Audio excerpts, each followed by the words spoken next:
Christie is off tonight. This 35-year-old man who shot his parents to death before killing himself in the town of Madison had a history of domestic violence, pieces of which keep coming out more and more every day, including tonight. Police say they were called to McCormick Road in 2024. That's the same location where the double murder-suicide happened. But back in 24, Justin Sislo was having a fight with his father. The parents at the time decided not to press charges in that case. Last year, Sislo arrested in Las Vegas for violence against his girlfriend, the same 56-year-old woman who police say was choked and beaten by Sislo, first in Madison, then in Moravia, over the course of the last 6 months. News Channel 9 senior reporter Andrew Donovan explaining how it's all tied together.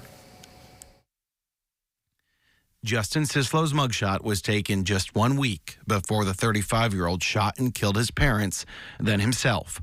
Arrested July 29th for domestic violence against his 56-year-old ex-girlfriend. The incident really took place over 6 months, actually. So there's a lot we had to look into in regards to medical records and injuries and source of those injuries, which resulted in us getting search warrant at his house, which ultimately led to us doing, I believe that ended up being 24 charges. Tipped off by Moravia police, which say Sislo's assaults against the same woman continued at a rehab facility where she's recovering from suspicious injuries related to the Madison County assault. A Cayuga County grand jury indicted Sislo on strangulation and endangering the welfare of a disabled person. Police say Sislo was arrested in Las Vegas for violence against the same woman last year, and the deputies responded to a fight with his dad 2 years ago. The caller was Mr. Steve Sislo.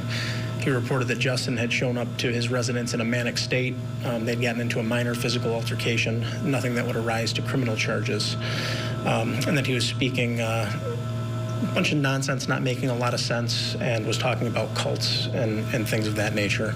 There's still a lot of questions police need to answer through their investigation, including where did Justin Sislo get a weapon if he wasn't allowed to have guns after his prior arrests? How long had the bodies been there before police arrived? When did Sislo shoot his parents? And why was propane spewing out of the house? When we executed a search warrant at his Hill Road residence, all firearms were removed, and he does have the 2 orders of protection that would have prevented him from acquiring firearms. A complicated past ending in tragedy.